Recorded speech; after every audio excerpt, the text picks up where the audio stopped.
Kumusta mga taga Bicol? Para sa mga diri nakapag-iyan o nakapanood sa To Foundation sa Bato, may nakamutay gala ko na lang sa video ko. Dawa dari invited, since lakwatsera kita, syempre magyan kita sahan. Diri tayo palalampason. Agkubas ang pakinabang di pagiging layasta. Okay. By the way, ako pala na di otro, si Nalyn Cesar. And welcome to A Day in My Life as a content creator na taga Bicol. Adi palang gamit na mo sa di guys na lunadan, e-bike man sana. Medyo luma lang talaga, tamig 2 years na di ka na mo. And dakulong tabang talaga, lalo kung sa di man sana ka probinsya. Sa mga nagunga kung nalolobatan kami. So far, nakaperang pabato na, pero dari pa man na-experience na malobatan. Ta nakikicharge man kaya kami sa sentrong bato. Sa di palang banda, napalingon kami, tago ka na mo nagbaoy. Di ko lang sure kung kami, or kung si isay niya binabaoy na idol. So kung isay manika, or kamo, shoutout na sana po ka ninyo siton. So shoutout sa di mga taga Bacolod. Kinding narumruman ko, baga nagpiesta baga sadi ka ninyo. Udabas ang kana ko nag-alok. Pero joke lang, tadiri man talaga ako nakikipamiesta. Hindi totoo yan. Bola lang yan. At ang amo, dari man talaga ta, susupgun baga ako.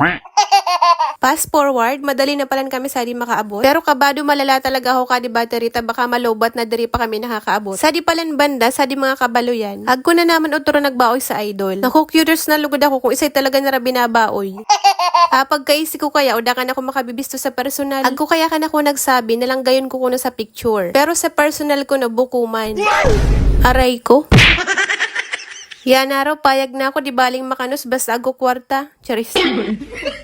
So another fast forward, nakaabot na palan kami sa sentrong bato. Pakaabot na muna, nakicharge lang muna kami kading e-bike. Tayo o di pisil na malubatan na arayo adi pigbakla yun. So sadi kami kanda nakikicharge. So shoutout kadi mag-agum na lang buo. Si Sir Gusting na sedan, saka si Ante Glinda. Igin pa lang ako sa di store na adi. Mga grade 5 pa lang ako, nagsa-sideline na ako sa di magtendera. Tsaka trusted na di ka mga taong bakalan sa uniform. Arani lang po adi sa di LCC Bato. So sadi na lang kamo mangga uniform kanda. Nagbabaklay na palan kami sa di pain sa to venue. Kung sari ginaganap ading celebration ka di foundation Bato. Nakalusot pa kami sa di ko una. Kung pabalik na, sa to na kami likod pinaagi. Siguro para makaboyle sa mga participant. Then nagkusira mga ginibong kodal para dari makalug sa mga tao. So kita na buko man na VIP, isa di sa nakita gilid-gilid.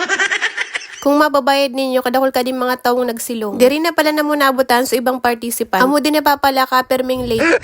Grabe ba di pagtao sa di? Halos uda na nga ni kami saan mapwestuhan. At akitang mag-video, puro na sa nalugod payo din na babayad ko. Agko pati ko nabayad na cotton candy. Baga bigla akong nag-alok. At akitang dari pa namumud tumasisibang kadi. So by the way, shoutout palan ka din mga tao sa di na nahagip ka din camera. Plano ko talaga, makaiyan man basa ako sa unahan. Hinding ka dipisil magsuksok at akitang nanuag na. Sa bagay, dipisil talagang ipagsiksikan na sa diri. Sa tawong abuna ka ni mo. Char.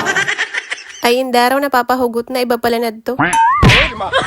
Pagkasaki pala, nagparade muna sira. Ako na nauri, amo na sana din naabot ko. So bali ako sa Rasadi competition sa Caranawan Festival na ginanap sa Ramrag, then sa Apun man o Alauna. So competition man kadtong DLC and majorettes. Kadakol pa ni Rasadi mga ganap o activities, pero dari ko na kaya naabutan. Tsaka so iba, dari ko man talaga na video na. So ading nababay din nyo sa di video ng amo di participant na galin sa Salvacion National High School. Nakukadtong kapanahunan na mo, Salvacion High School sa naangaran. Pero ng binago na or nagbago na parang iya.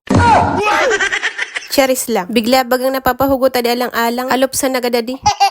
Siguro mga nasa 12 PM na kadi mga oras na adi. Di pa kami sa di nagkakaunta sabi ko tapuson muna na mo ading Caranawan Festival competition. Dari man pala na ako nagkaraong nga basta nagsilong lang ako. Kaya dari ko man isik unong school na ding mga nakabli. Tsaka kung mababayad mo, grabe talaga ding init sa di. Maray man kintana na tawon sa maray na oras sa ding okasyon nira. Ta lately kaya baga nagkakarauran sa di Bicol namin. Kinding baga sobrang init man. Kaya kadakol na himatay, buko lang sa di school na adi. Ako na nagsisilong lang sa di gilid, pati ko kinabahan. Pagkatapos kaya ko performance nira, nang burbagsak baga di mga estudyante. Siguro sa sobrang kapagalan sa kainit naghalo na. Diri na kinaya kong mga awak nira. Diri man talaga maiwasan minsan, kaya dapat pa siguro permis sa tubig. Maray sa nang nakaredy sa ka-active man na ding mga rescuer. Pagkatapos ko last participant, nagkaon muna kami sa di karinderya. Tadi baga mga kaibanan ko baga pinanluluyan na. Harog palan kada epekto kapag kadari mo kaiba inspirasyon mo. Ayaw, di ma.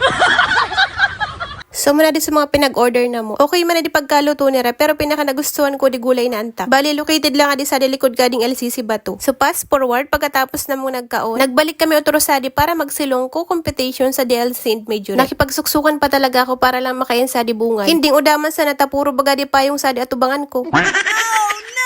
Kadakol pala naglaban sa competition, pero diri ko naman tinapos. Bukod kaya sa nauyam na ako kadipayong ni ate, Charis. Malapang init saka maorasa. Tsaka dari naman sana talaga ako makakuko sa maray na anggan. Inugakan naman pati ko mag-video kaya sabi ko mag-uli na kami. Taapon naman pati ka mga oras na ahan. Binalikan ko lang palansan sa pinakicharge kong e-bike tapos nag-uli na kami. So bago ko palang tapusan na ding video, pa-comment man ako kung taga-sari ka para isiko kung sari man nakakaabot na ding content ko.